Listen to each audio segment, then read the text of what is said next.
Kevin Korchinsky is back in Chicago. John Tortorella is no longer in Philly. Could he be a fit in Chicago? Question mark? No. We'll talk about it next on the CHGO Blackhawks podcast.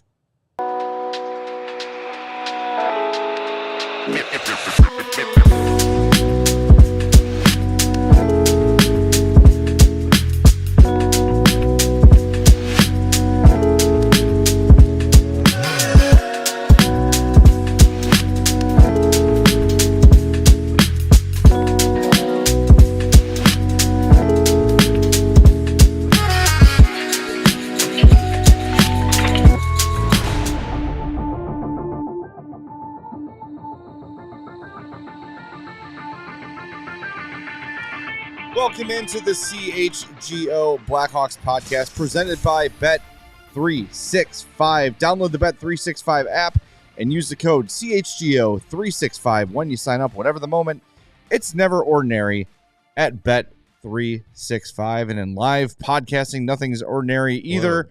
We were scheduled to talk to Charlie O'Connor of PHLY, but duty calls on a very busy day in Philadelphia. Duty. Yeah, it was a real. We're going to tackle Torts on our own. It was a real Elliot Friedman moment where he's like, "Guys, I got to go." Yep, yeah, it was one of those. We'll so I know that happening in Philly. Daniel Briere is speaking shortly in Philly, so we're going to let Charlie head out there. I did listen to their breaking news podcast about the firing of Tortorella, so we've got some context to get to. Before we do any of that, do us a favor. Hit that like button. If you want John Tortorella to coach the Blackhawks, hit the like button. If you think he's an awful candidate and should not even be interviewed, hit that like button. We'll reveal the winner at the end of the show, but fire away as many times as you can on that like button. Make sure you are subscribed to our YouTube page as well. And if you're catching up on the podcast, you can follow or subscribe on your favorite podcast app as well. So, yeah, let's start with Torts. Fired this morning early. And this all comes on the heels of, this is kind of important context. After the Flyers got waxed by the Toronto Maple Leafs the other night, after the game, John Tortorella said, quote, "This falls on me. I'm not really interested in learning how to coach in this type of season where we're at right now, but I have to do a better job." John Tortorella, sick of coaching a rebuilding team.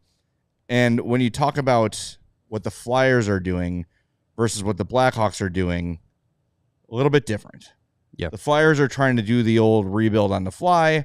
The Hawks are doing the full ass strip it down to the studs rebuild. Yeah. And I know what he's saying. I think what Torts was saying was, "This sucks. I hate losing, and I don't like it." Mm-hmm. But to have that quote out there might have been the nail in his coffin. Yeah, I mean, there's lots of things that you can stack up against John Tortorella in his time in Philly, 3 years. He's hasn't coached them to the postseason, and like what happens with most teams that are trying to avoid the rebuild, it eventually catches up to you. And I think, they've lost 11 of 12 back-to-back games now where they've given up 7 goals to the Blackhawks on Sunday. If that's not grounds for firing. Yeah, and the Maple Leafs then the other day.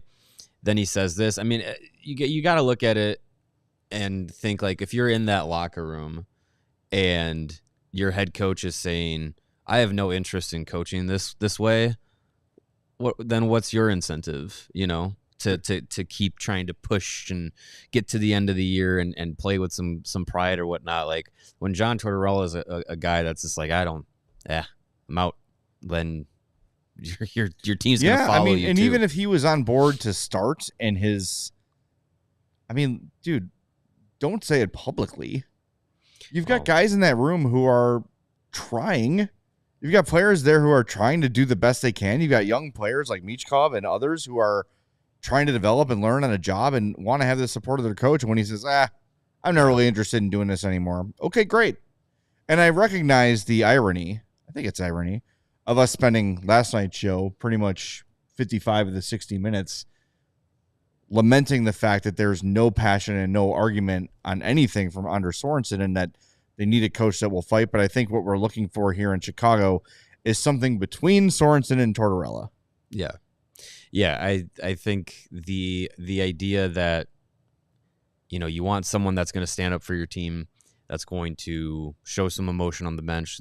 Someone that's going to go to bat for them when it's, an officiating thing, or is going to try and get the most out of your team. Tortorella is a guy that usually comes up in those conversations because of the fact that he does those things.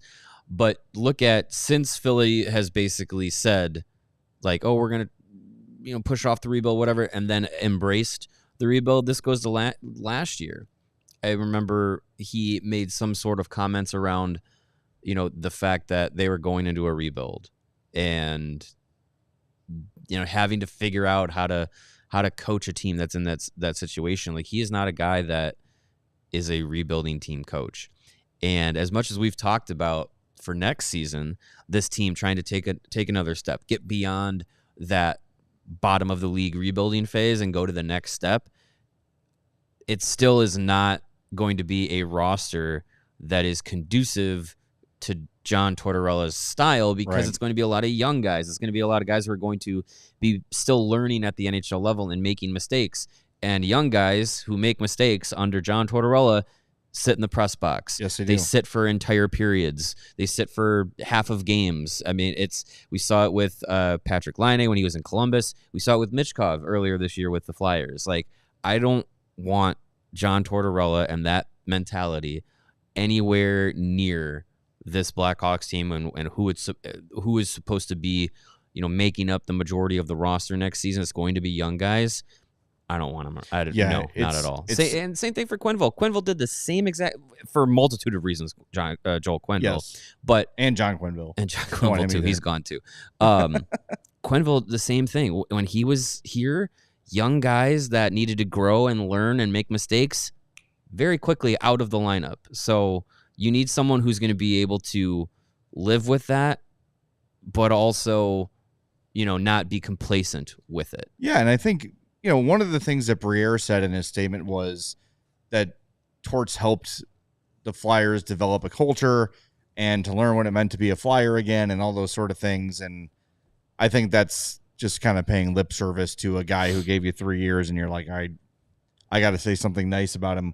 And look, like, it worked for a while. Last year came down to game 82. They were right in it. And they just flat ran out of gas because they had to give 100% every game to even get to that point. John Tortorella style. Right. And that kills guys. I think what you've seen from him throughout his career is it works in the short term. It fails relatively quickly. And then you're left regrouping. I don't think the Hawks want any part of this. I don't think they should want any part of this. Someone said in the chat, if Connor Bedard tries in Michigan, he's going to get benched. He's going to get lectured. He's going to be told about it. Yeah. I don't want any of the creativity coached out of these young players. No. You don't want to see any. We talked about it last night with Lev Shinov. You don't want that spark coached out of him or Nazar or Bedard or any of these guys that are coming up. Let them cook. Let them use their skills. Yes, let them use them in the context of a structure, but you don't need a hard-ass bench every kid coach to get that message across. You really don't. And I mean, again, if you look at Tortorella, like you said, the guys held accountable are almost always kids. Mm-hmm. The doghouse guy was Morgan Frost. Then when Morgan Frost got traded to Calgary, it became Cam York. And it's never he's got his guys that he'll never turn on. He plays favorites. Right. That, to me, is a toxic mix of especially a rebuild. If you're a team on the cusp, you feel like, you look at somebody like Detroit or Buffalo or something that is clearly underachieving the talent on the roster and needs a little bit of a kick, then you have a conversation about John Tortorella. Yeah. Not at all towards a team that is rebuilding. Well, the Red Wings went with Todd McClellan, so... But I think Tom McClellan is a good midpoint between. Yeah, if he was available still and the Blackhawks were looking for a coach, I'd have him up there. Yeah, probably at the top of my list above a guy like Mike Sullivan. But Detroit made their coaching change with the idea of, we need to save this season, so we need someone who's going to come in here, change things up, and be able to push us into the playoffs. They won't. And the Blackhawks were not. They had no season to save. They had, they had a new group of guys that they needed to get ready. That's why Sorensen was put into the position he was. And shortly after he got here in Chicago, a lot of Ice Hogs came up with him. So it was different situations. Windy City Hockey points out after several no to Torts and no to Tortellini. He doesn't like Tortellini either. He says like a good Torts healthy scratched the Flyers captain a week after naming him captain. Remember that, yeah. Sean Couturier, yeah. That is a classic Torts move that might work in the short term and fire up the team and unite them against him. But after a while, that message wears the F out and players don't want to hear it. So back in February, The Athletic published a poll. I know we've got these graphics, Joey. They asked, which coach would you most like to play for other than your own? And Torts was top 7. It was John Cooper, Paul Maurice, Rod Brindamore, Craig Berube, Jim Montgomery, Pete DeBoer, and John Tortorella. You're like, oh, okay, wow. 3.77% of players said they'd like to play for Torts. The same group of players were asked, what coach would you least like to play for? Unsurprising. An overwhelming 38.46%. Now that's a blue line. Said John Tortorella. The second was Bruce Cassidy, who was 12.31. So over a 26-point difference between first and second place. And I know there's a portion of fans that say, good, the players are soft. They need to have a hard-ass coach. Not in this day and age. You can't do it, especially with a rebuild. And as these kids who are born in the 2000s start coming into the NHL, guys like John Tortorella are going to be phased out.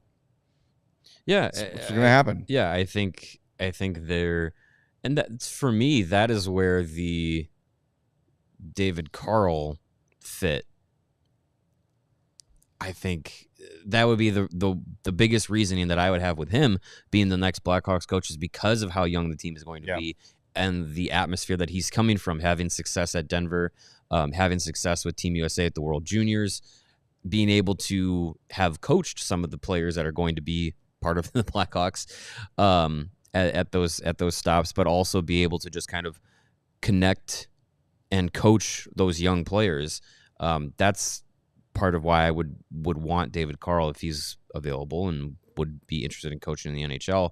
But yeah, that is going to be a big aspect of it, because you can't just have somebody who's from the old guard, quote unquote, coaching a bunch of young players, because it's it's going to be very hard to translate that. And that was one of the reasons why Luke Richardson was hired, was because Kyle Davidson and the front office believed that he had an ability to connect not only to the veterans that were on the team because of how he played, the era in which he played, the style in which he played, but also that he played for so long that he ended up playing into the early 2000s, and then, was able to kind of connect back to some of the younger players and be able to, relate to them. Obviously, that didn't completely work out, but it's still something that has to factor into this team. Yeah, I'm not against Carl by any means. I don't know if it'd be my topic. We got to see what becomes available. I would like to prioritize some experience, but not experience for the sake of it either. Like if Peter Laviolette gets fired, I'm not hiring Peter Laviolette simply because he's experienced. A lot of people are talking about Bruce Boudreau. He's been out of the game for a few years.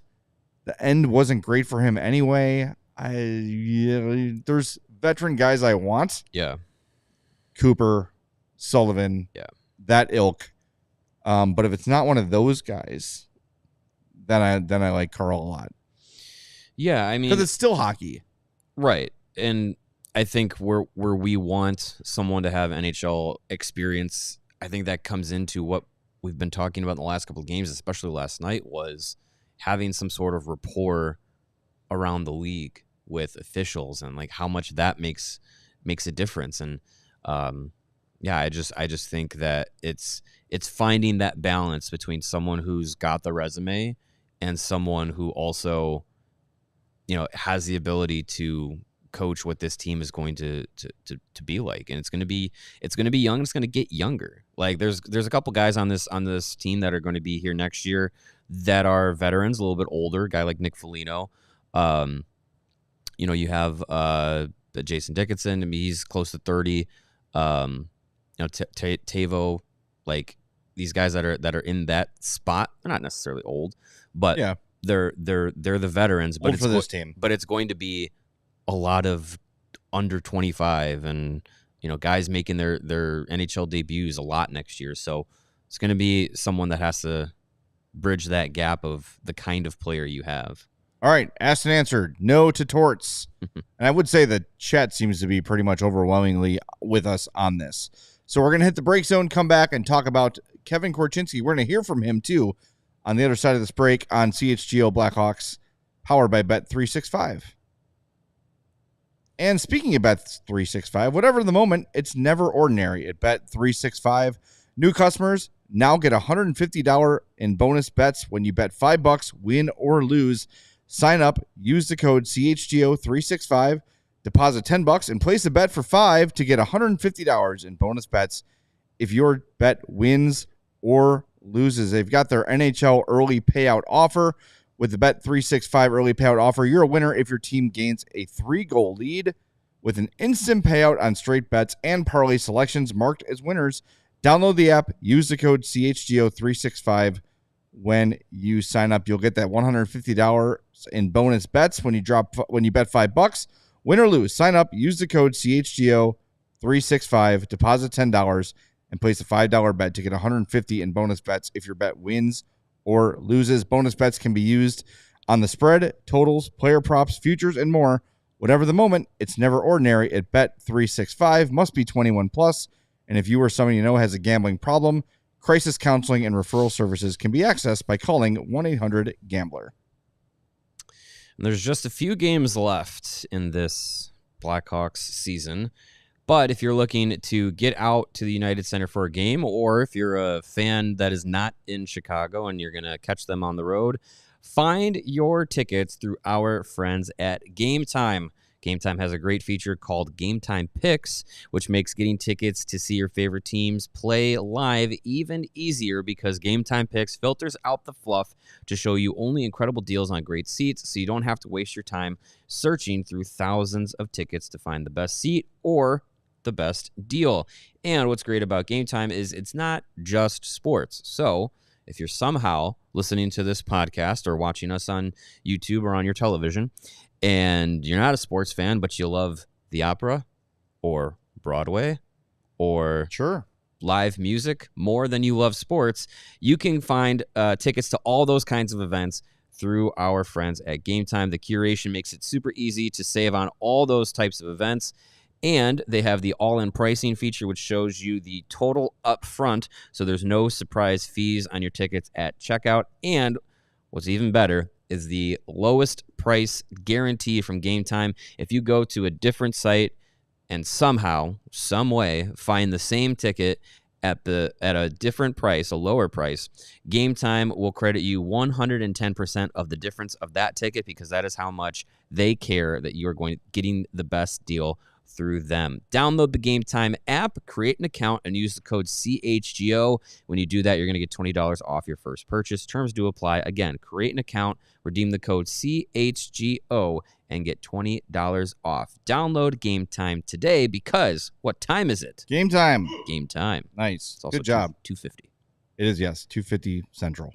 All right. Kevin Korchinsky is back. Mario, you were at practice today. Optional practice. Yes. So the kids showed up. The veterans did not. Rabble. No veteran leadership. Rabble. Optional practice. It'll be a full morning skate tomorrow. So all you rabble rousers about the optionals will be pleased to know that everyone will be at morning skate. They'll be forced to be there. They will skate themselves into the ice and be tired for the game. So, yeah. Good. That's what matters. Yeah. A lot of young guys at the optional today. Korchinsky was one of them, so it was good to see. I know we had kind of speculated, hey, you got one more call up before the end of the year that you can use. Korchinsky seems to be the logical choice. And then last night on the CHSN pregame show, Saravalli basically said, expect Korchinsky to be coming up at some point. Earlier this morning, Scott Powers said, expect him to be called up today. Lo and behold, he was there at practice today. Well, I'm excited, and I'm assuming he's going to play in Crevier's place. Yeah, we didn't get clarity on who he would be taking the place of for tomorrow's game, but Sorensen did say he is playing for sure. He's a left side guy, so we've seen Kaiser's play left and sides, right. yeah. So maybe you see this is just speculating, but if it is Crevier coming out, it could be Vlasic Kaiser or Vlasic Levshinov on that top pair. And then maybe you go with Korchinsky Murphy, and then Del Mastro Levshinov or Del Mastro Kaiser, however you want to fit it. But that is my guess as who's going to be the sixth defenseman. I'm down with that. Yeah, I'm okay with it. Well, let's hear from young Kev, good old number 14, spoke to the media after practice today. This courtesy of Mario's phone. How was your time in Rockford, Sergio? Yeah, it's been good. Learning a lot, playing both ends of the puck, playing a lot of minutes, so it's been good and playing well, and it's been a good experience. I know the last 9 games you've been much better statistically. What have you liked about your game over the last few weeks? I think just kind of playing my style of hockey, trying to be confident and go out there and make plays and play both ends of the ice. So it's been good. Our team's been rolling, and it's been a good stretch for us. What's your mindset since gaining those 9 games in December and then going back to Rockford? Just kind of taking what I learned from those games, what I got to work on, what worked, and just trying to implement that to my time down in Rockford. And just keep on improving and keep trying to make plays. Anything specifically you implemented? I think just kind of the overall, like being a pro. I think just on the ice, off the ice, kind of you make sure that you do all the right things to put your best foot forward on the ice. His locker room is a lot younger. The last time you were here in December, is it cool to see everyone there? Yeah, it's cool. It's like just kind of like Rockford up here, like with all the guys that I play with down there. So it's cool seeing a lot of familiar faces and guys that are your own similar age, and that you can do stuff off the ice with and kind of bond over. It's cool. What have you gotten to know about Levshinov? Yeah, Artie's awesome. He's a great player. He's got a bright future. Plays both ends of the ice, and he's a terrific skater. So, like I said, he's got a really bright future, and it's awesome. And just personally, how is he? Yeah, he's pretty funny. He can really make you crack up. So he's a really nice kid. He means super well, and he's awesome to have in the room. When you look at your game last year compared to where you are now, what differences do you see? I think just what I've kind of learned last year, this year, and just trying to build confidence, trying to work on things, trying to just work on little things, and take what I learned and implement it. So it's felt good. What was it overwhelming at times last season? Yeah, I think obviously it's coming to season 19, just kind of getting a taste of NHL, and then just kind of having to every night show up. It's tough, but I think overall definitely learned from it. It was a positive experience to just learn, grow, and kind of do what I need to do to be the best player I can going forward. Having Sorensen up here as well, you were speaking of Rockford earlier. Will that help you, or will that make a difference at all? Yeah, obviously it helps. Having a coach that you've worked with, and that you trust in. So having him behind the bench and kind of helping us with our systems and overall game, it's going to be awesome. So I'm excited.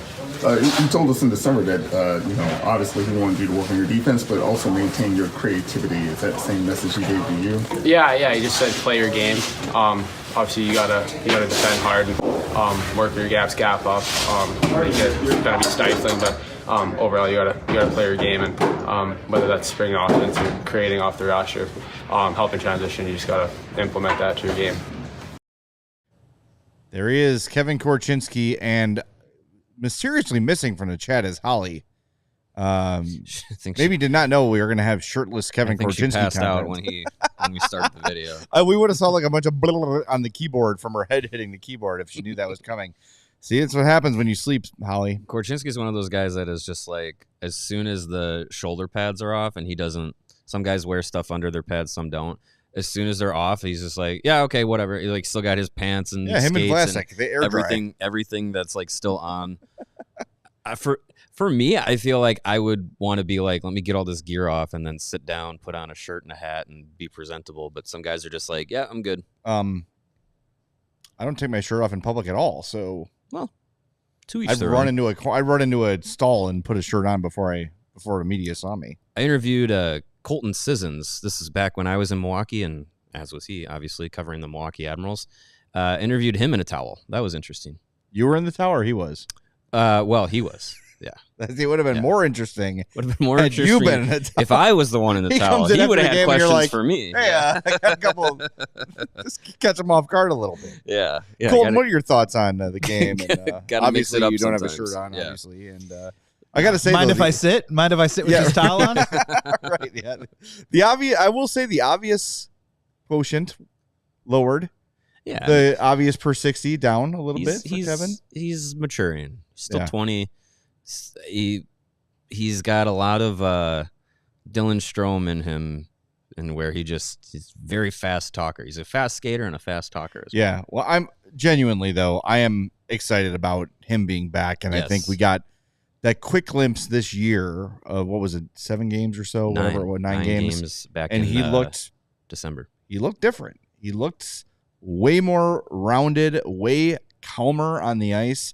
And I don't think at any point last year did he look completely lost or overmatched. I think he may have felt that way sometimes. Yeah, but I I think talked he about it. held his own decently for a 19-year-old. Yeah. I'm excited to see him now that he's got almost a full season of Rockford under his belt, top minutes, all that stuff.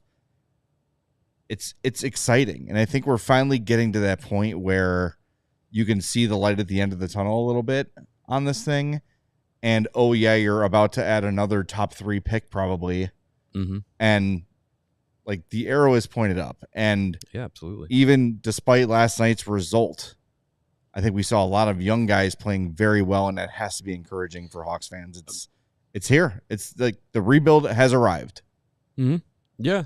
We saw Levshinov's game last night, and since he's been here, he's been, really impressive. And there's still growing pains, of course. 19-year-old defenseman, same thing we went through last year with Korchinsky.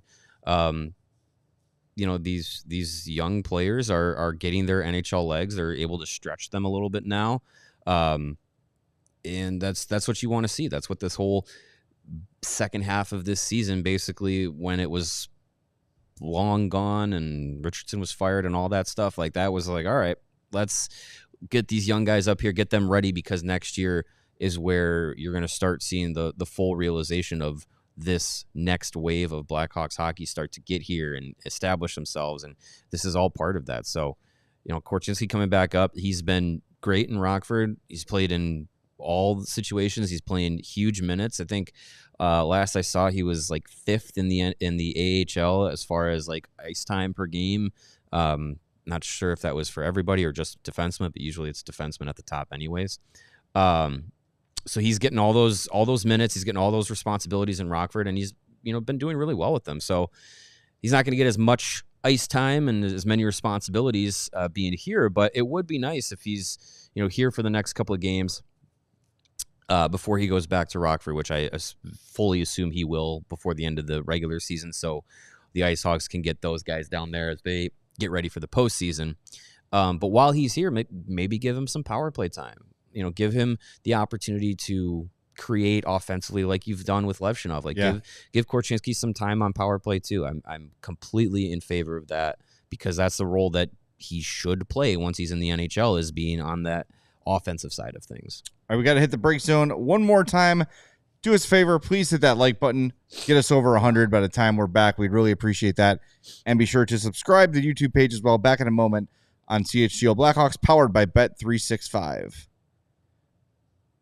And we've been telling you for some time now about our buddies at Sunnyside Cannabis Dispensary. Yeah, I went there yesterday because I was stressed the F out and I needed some help. So I talked to the lovely folks at Sunnyside, and they got me squared away with exactly what I needed to take that edge off and still keep me able to work. That's good. Which is important. Yes. Sunnyside has everything you need to elevate your life. And whether you are a veteran of the cannabis game, maybe you had a little secret garden that they didn't know about back in the day. Are you to cannabis what Nick Foligno is to the Blackhawks? Sure. The veteran captain. Maybe you sold oregano to people back in grade school. Whatever your game was, whether you're a veteran or a rookie in the cannabis game, they're going to have what you want at Sunnyside. Again, was feeling a certain way yesterday, wasn't sure exactly what I needed, spent about 10 minutes, very patiently talking me through it. I said, all right, I want to feel like this and this, but I don't want to be any way inebriated because I got to work. Great. Got a perfect answer to my problems and felt great the rest of the day. So check out our friends at Sunnyside and check out their great brands like Good News, Mindy's, Cresco, and FloraCal. Visit sunnyside.shop for bright buys every day, including 50% off your first 3 online purchases. Enter promo code HICHGO at checkout to qualify. Exclusions apply. Sunnyside Cannabis Dispensary. Bright buys every day, only for 21 plus or Illinois MedCard holders. And you know where Sunnyside can help you in this stressful time is sweating out the postseason push for our Chicago Bulls. Bulls. The race to the playoffs is heating up, not only on the court, but also on Prize Picks, the best place to cash in on your favorite sports. Don't miss your chance to cash in as the league's best fight for playoff positioning. Bulls and Lakers tonight. Could it be an NBA Finals preview? No. It could be. I mean, play the game, Jay. Come on. Dare to dream? Shall we? Asteroid strike or something, perhaps. Maybe. Could be, maybe. You never know what happens as you are the 9th seed in the Eastern Conference. Anything could happen. Get into the dance, and you never know. And with Prize Picks, you can dance yourself to lots of good vibes, especially on Tuesdays. With their Taco Tuesday, each Tuesday, Prize Picks discounts player projections up to 25% to provide even more value for you on your lineups. Prize Picks is really easy to use. You just create a lineup anywhere between 2 and 6 picks, and all you have to do is pick more than or less than on any different kind of player stat projection for your shot to win up to 1,000 times your money. It's the best place to win cash while watching sports. You can join over 10 million users and sign up today. And what's really cool about Prize Picks is you can mix and match. It doesn't have to be all Bulls. It can be Bulls and Hawks. And it's opening day of baseball season, even though the Cubs have already opened the baseball season. But it's opening day for everybody else. You can do some Prize Picks with your favorite baseball projections. Yeah. Whatever they are. Less than. Sox wins. Yeah, that could be one. To find out, you'll have to download the app. Download Gametime today. Prize Picks today, and use the code CHGO. When you do that, you're going to get $50 instantly after you play your first $5 lineup. Again, use the code CHGO on Prize Picks to get $50 instantly after you play your first $5 lineup. What time is it? Simple Prize as that. Picks. Who? Prize Picks. They're not competitors. They love each other. No. They're friends of ours. It's always game time with Prize Picks. That's right. And it's always Prize Picks with Game Time. Exactly. Get your counting fingers out. You ready? Here's 10 of them. Veleno. Kurashev. 2. Reichel. 3. Bedard. 4. Nazar. 5. Slaggert. 6. Doc. 7. Vlasic. 8. Levshinov. 9. Korchinsky. 10. Kaiser. 11. Del Mastro. 12. Crevier. 13. Knight. 14. 14 players, 25 or younger on the roster right now. That's just on the roster. Not all of them can play. On the NHL roster right now. Yeah. That's a young team to go from the 5th. Oh, wait. Soderblom, 15. 15. He's 24? 25. He is 25? Yep. Oh, okay. I thought he was a little bit younger than that. But either way, 15 guys. Yeah, it's a far cry from being the 5th oldest team to start this season. I'd imagine they're probably top 5 youngest now with that many guys. I mean, you also have 2 19-year-olds and a 20-year-old. Right, yeah. Like that's gotta. And your oldest veteran is Pat Maroon is Martinez, throwing things off a little bit. 37. Yeah. Maroon's 37, Foligno's 37, and then Tavo's 30. Yeah, Tavo's not skewing. Well, Brody's 34. I like how he called himself old on the video. Who did, Brody? Brody, when they said how old is old, he goes 34. Well, no, he's watching the film too. He sure is. Anyway, it's exciting, and like kind of the other thing too is you could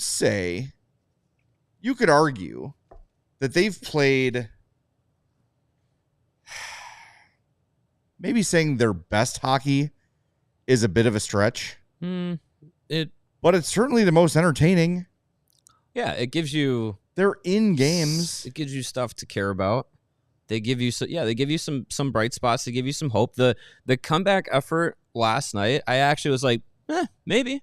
You had about 3 minutes left. You were down a goal. And end of the game, all the stats were like neck and neck. Yeah. New Jersey had a significant advantage in like high danger chances. Mm-hmm. But other than that, shot attempts, possession was right even. And I remember the low point, at least in my mind, was that Utah game where they gave up 93 shot attempts to the Utah Hockey Club. That was Seth Jones's last game as a Hawk. And they only lost 2-1. Right. And that was an embarrassing performance despite the score. Mm-hmm. And since then, like, sure, they're losing games, but what was the game? Was it Colorado? They lost, but only allowed like 20 some shots, like 22 shots. They lost 3-0, but one of them was an empty net. But yeah, it was like shots on goal were like 21-20. Like you're seeing fruits of the labor, and I don't know. Let us know in the chat. Do you think this is the best they've been playing collectively over the year? Because I'm trying to think back to earlier in the season when they were really like lighting people up. It didn't really happen. No. And even games they would win, they'd be pretty significantly outplayed. Mm-hmm. You would look at the stat sheets at the end of the night and be like, oh, dear God. Like they got doubled up in shot attempts and high danger chances and scoring chances and all that stuff. Now you're seeing, again, regardless of the result on the scoreboard, you're seeing games that are a lot more competitive and a lot tighter. Yeah, I think you're getting those young players into situations where they're pushing. They're pushing at the end of games. They're, for the most part, they're realizing that they can hang in the NHL, and I think that's a big thing. Is some of these young players, when they first step into the league, it's how do you find your fitting? How do you find your comfort level being in the NHL? And I think, with Korchinsky specifically last year, like I feel like he was in a spot where it was NHL or go back to the WHL. There was no in between because of his age. So he was in there, and there were nights where you're like, he looks lost, he looks overmatched. Like this is one of those nights where you're like, that's kind of stinks that he can't be in Rockford. Yeah. But I think this year you're seeing a lot from these younger guys that there might be some moments where you're like, that's not an NHL play, or that's not an NHL read or anything like that. But I think for the most part, you're getting to a point where all these younger players are looking comfortable in the league. You look at Ethan Del Mastro; he looks like he's NHL ready and raring to go. Nazar for sure. Landon Slagert's getting more comfortable. Colton Dock, when he's healthy, he's a guy that's doing what it takes to stay in the NHL, play that role that they expect him to be, that power forward role. Like these guys are getting it, and I think that's really exciting for as they're all putting it together. They're starting to get some, better moments, better stretches of games, where they're playing well and they're playing connected. There were some stretches in recent games where the offensive possession numbers have been better, and they've, I think a lot is trending in the right direction, and it's coming from the bottom of the league, so it doesn't look great, but I think it's that incremental improvement, and that's what's important towards these final 10 games now, as we've been counting it down, to get ready for next year. If they could go on an upward trajectory to the end of the season, that could be something that you build on. A lot of these young guys will come into training camp with open roster opportunities, and it's going to be a different. I really believe pre-free agency and trades and all that stuff, I really feel like next year's team is going to feel a lot different. Oh, 100%. Yeah. Yes. And I think, in fairness, we were sort of saying that coming into this year too, as we looked at the roster and the people added and all that stuff. And I was actually thinking about this last night as Tyler Bertuzzi scores his 20th goal of the year. Mm-hmm. If you go through the stats of this team, and like if we were to just say, you get a time machine and I run back before the opening game and I run the stat sheet back to you, and it's like, Bedard leads the team in scoring with Tavo. You've got 55 points from Ryan Donato. Your eyes buck out of your head. Yeah. Tyler Bertuzzi's got 20 goals, 21 assists. Mikheyev has 17. Foligno's got 30, right? Like, okay, this is all about what's expected in terms of performance. big underachievement from Dickinson and Kurashev, no doubt. Sure. But you've also gotten some breakout performances you didn't expect in Mikheyev and Donato, so maybe they wash out, right? Yeah. It just takes me back to the old Norm McIver every shift image of where are the goals coming from? Yeah. Because basically, I think it's fair to say statistically Bedard underachieved our expectations a little bit. We were talking like point per game. Yeah. Yeah. And he's not there. He's got 56 and 72. Yeah. But other than that, like pretty much everyone projected as you expect. Yeah, I mean, what did we say? If everyone hit their, maybe career averages or expectations in goal scoring, they were going to have 215 goals. Yeah. At the end of the year, they have 195 with 10 games to go. If they get 2 goals per game over these final 10 games, they will hit 215 goals. Right on it. Yeah, so I mean, it's been better, the goal scoring. It's a lot better than last season where they set the record for the lowest amount of goals that they've scored as a team in the season. So, yeah, getting to the finish line of this season, statistically, it's kind of what you, as you laid out, like it's kind of what you were expecting. It's just the way that we've gotten here has not been what we expected. I think we expected that up and down, but to the tune of a 70-point season or a 75-point season, and they're going to fall short of that. But it's just it just never felt like things clicked for longer stretches of time, or that they were clicking in the ways that you were going to expect. Like the games under Luke Richardson where it clicked, it was like they grinded out a win. There wasn't a lot of flash and excitement, but they still came away with a win.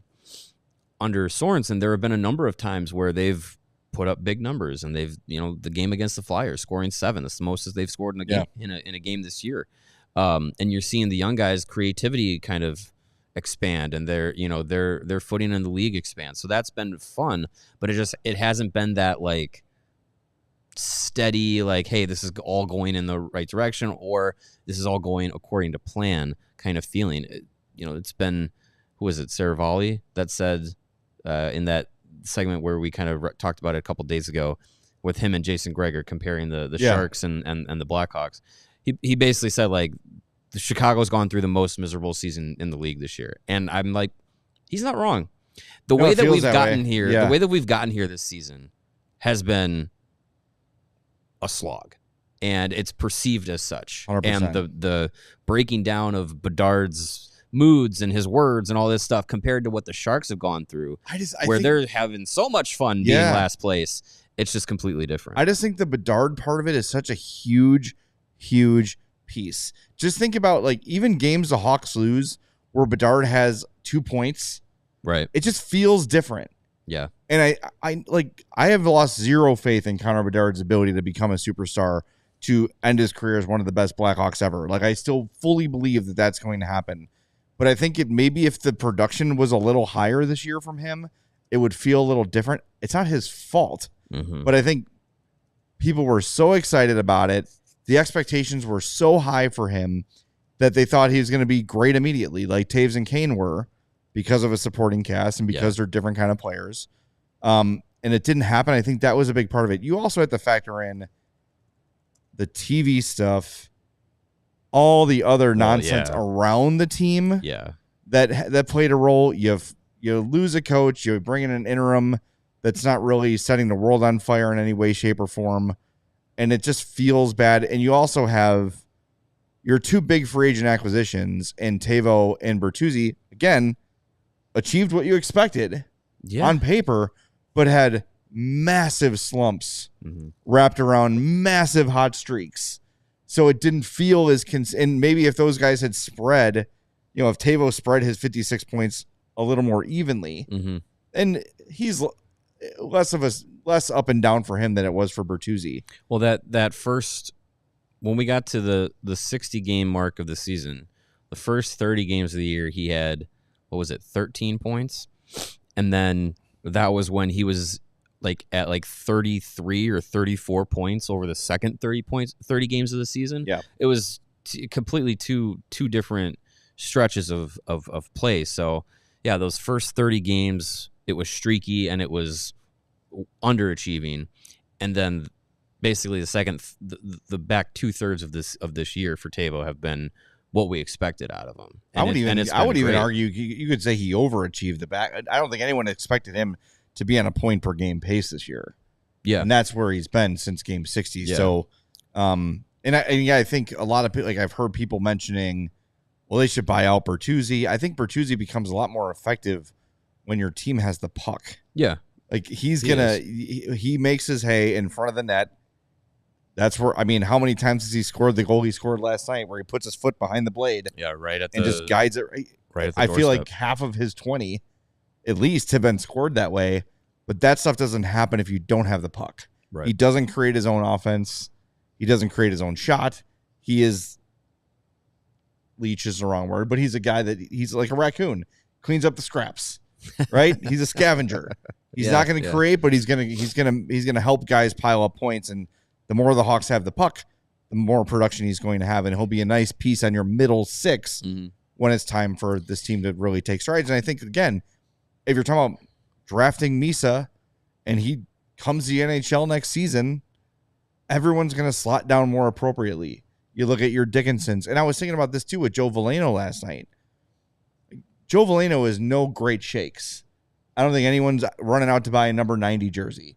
But if that is your 12th forward versus Joey Anderson or whatever 4A guy you want to say, that's an upgrade. Yeah. So even if he's not going to be a major part of the future or a huge point producer, he is a better, worst player than what we're used to here. And just like last year's defense, instead of Jared Tenorti and Jacob Megna, your worst defenseman is, well, he hasn't been playing in forever, but it's TJ Brody. But even TJ Brody, more often than not, is going to be an effective player. If you line those three up, I'm picking Brody.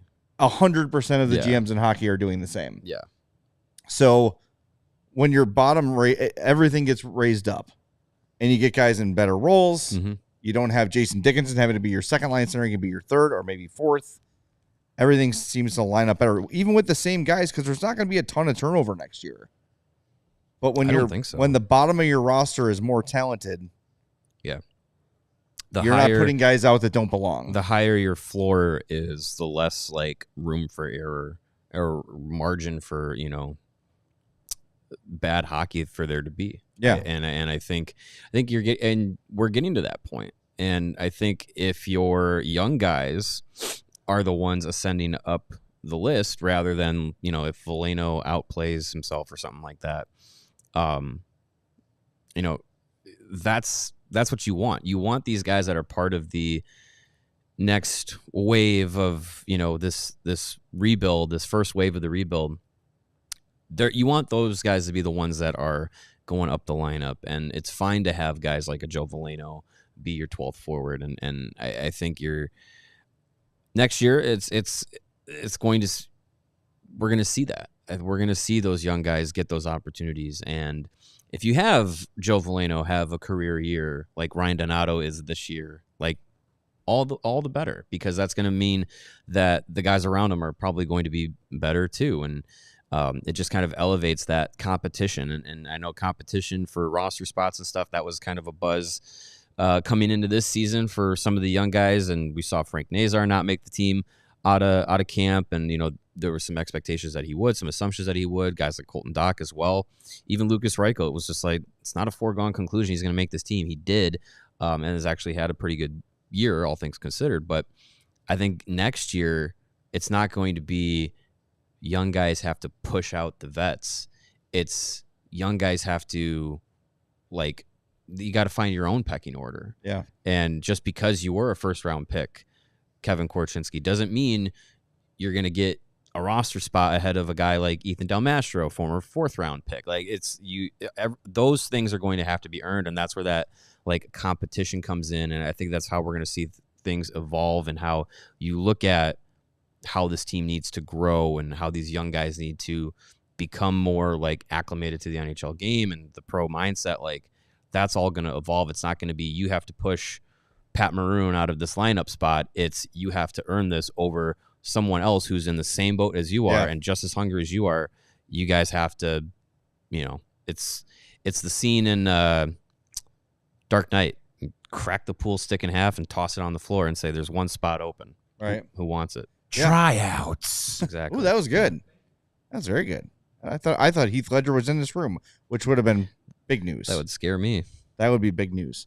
Meekster in the chat, a little bit up there, Joey, said, "I need you guys to rank the Blackhawks defensive prospects because I thought Allen was really good, but he's gone." He's not gone. He's not gone. He's in Rockford. We could try to rank him. I would say, though, for Allen, he's in Rockford because they weren't going to play him every night and they want him playing. Yeah. So even though Crevier is here, kind of as the seventh guy, they don't want Allen here as the seventh guy. They see more of a future in Nolan Allen. They want him playing games, not sitting in the press box, in, out, in, out, in, out. They want him in. So do we want to take a stab at ranking the Blackhawks defensive prospects? At least the ones that are signed, because Sam Renzel throws a curveball into that, because he's probably number 2. Right, yeah. So I would say Levshinov, Korchinsky. Are we calling Vlasic a prospect? No. Okay. So I'm going to say Levshinov, Vlasic. No, Vlasic's not a prospect. Oh, he's not. Okay. No. Levshinov, Korchinsky, Del Mastro, Kaiser, Allen. Okay. Yeah. Sound about right? That sounds right. Maybe I could be convinced to flip Allen and Kaiser. Yeah, I would say that I think I would have Levshinov at the top. Yep. I'd have Korchinsky there. I'd have Del Mastro at number 3. I would have Allen at 4 and then Kaiser at 5 because I think what Allen can be as a fully realized NHL defenseman, the comparison has been made by Anders Sorensen and by some others as well, that he could play a style like Nicholas Hjalmarsson, where he's a good puck mover, a good skater, physical, uses his body to block shots. That would be wonderful if he can realize that. Now this is his first year as a pro, second year as a pro, first year in the NHL, and you look at his analytics, you look at his numbers, not wonderful. Spent a lot of time paired with TJ Brody. That doesn't help.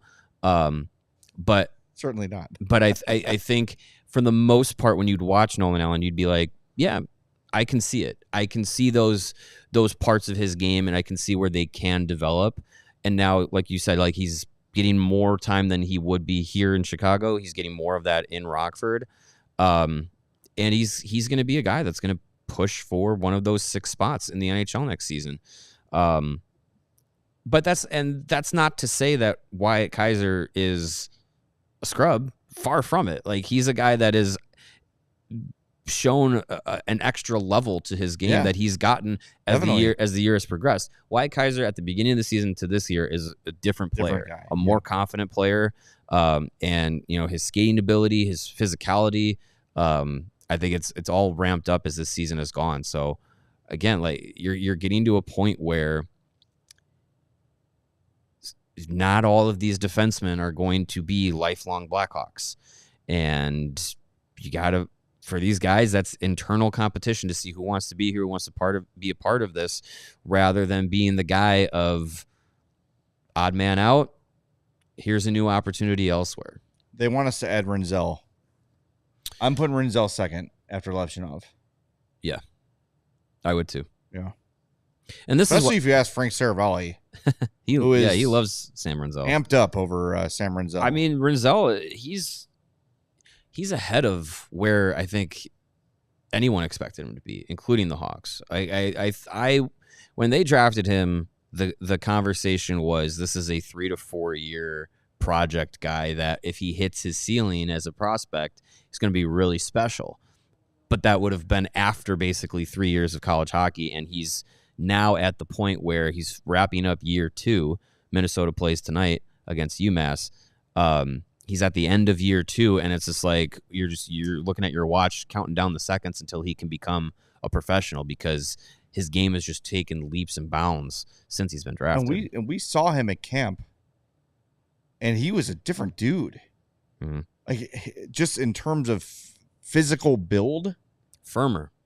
It was beyond that. Like, he's got like a Mike Singletary neck on him.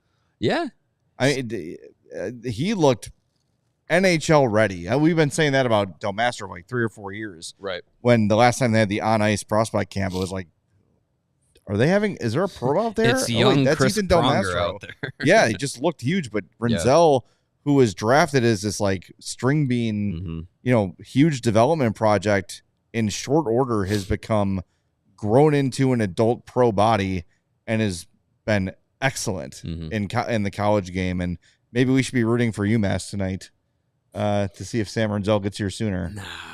No. I want him and Oliver Moore to have some success. As much as it pains me to root for Minnesota anything, but especially the Gophers, I want to see them succeed. It's better. It's good for them to get that experience. They can beat UMass, and then we'll see what happens. All right. Before we wrap up, you published a new rebuild report today. I did. You want to pump that a little bit? I enjoyed it. Yeah, as we're talking about the NCAA tournament going on right now and continuing on into the evening. Right now, Boston University 7-3. They're going to beat Ohio State, so that's always good, seeing Ohio State lose. Yeah. But that means Ryan Green is advancing in the NCAA tournament.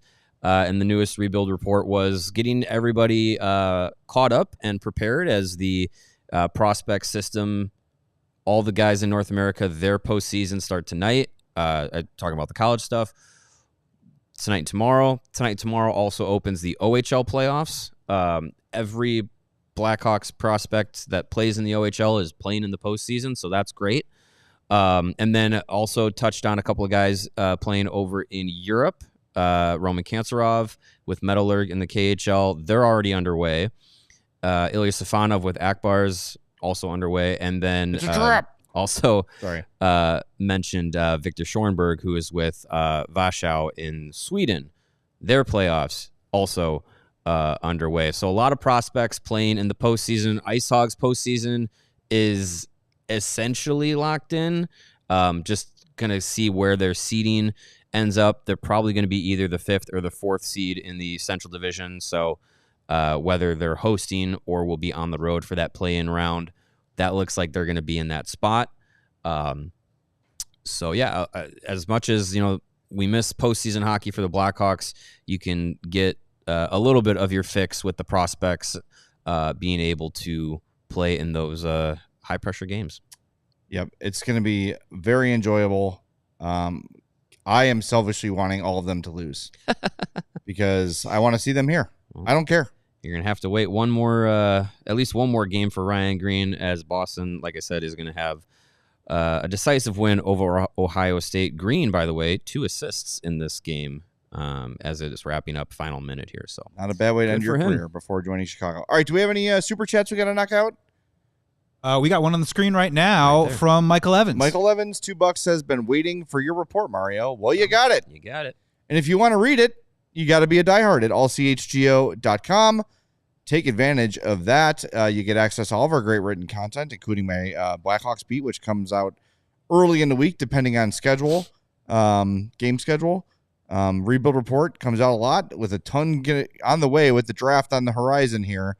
Scan that QR code on your screen or go to allchgo.com/join to become a diehard. We also want to mention, as it is opening day in Major League Baseball, the Cubs channel, CHGO Cubs, has launched their own individual YouTube channel. It's youtube.com/CHGO_Cubs. If you're a Cub fan, go follow that account because after some time, that's where everything CHGO Cubs is going to live. Yep. So jump on that. That is, from all reports, the plan for all the beats here at CHGO and all citywide eventually. It'll be a slow rollout, but eventually there will be a CHGO Blackhawks channel, CHGO Bears, et cetera, et cetera. So we want to build those channels back to where we've got the main channel, but this makes it easier for our viewers to sort things out. If they're only interested in one Chicago team, boom, it's all right there for them. Turn on those notifications. So Sox fans aren't getting notified when the Cubs go on, and Bulls fans aren't getting notified when the Hawks go on. Yes. It'll streamline everything for you.